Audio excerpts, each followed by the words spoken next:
Hi friends, welcome to the யால் packs. இன்றைக்கி யால் பேக்ஸில் என்ன பண்ணுறதுன்னு பார்க்கலாமா?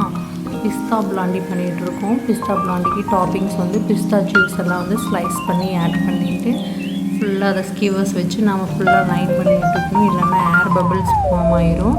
அதெல்லாம் பண்ணியாச்சு. அடுத்து அதை வந்து 180 டிகிரிக்கு 20 to 25 மினிட்ஸ் வந்து பேக் பண்ணி எடுத்துடணும். நல்லா டேப் பண்ணி எடுத்தாச்சு.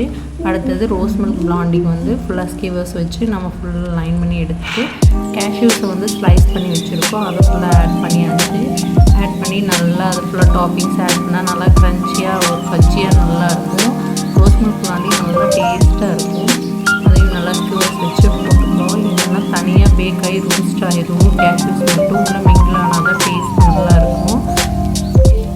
அடுத்தது வந்து அதெல்லாம் நீட்டாக பேக் பண்ணி எடுத்து ஸ்லைஸ் பண்ணியாச்சு. அதெல்லாம் ஃபுல்லாக பேக்கிங் பண்ணிடுவோம். இவங்க வந்து நம்மக்கிட்ட தேர்டாக ஆர்டர் பண்ணுறாங்க.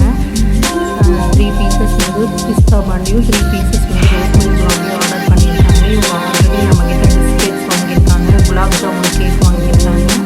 இது அவங்களோட தேர்ட் ஆர்டர். ரொம்ப தேங்க்யூ அக்கா. அடுத்தது வந்து ஃபுல்லாக எல்லாம் பேக் பண்ணியாச்சு.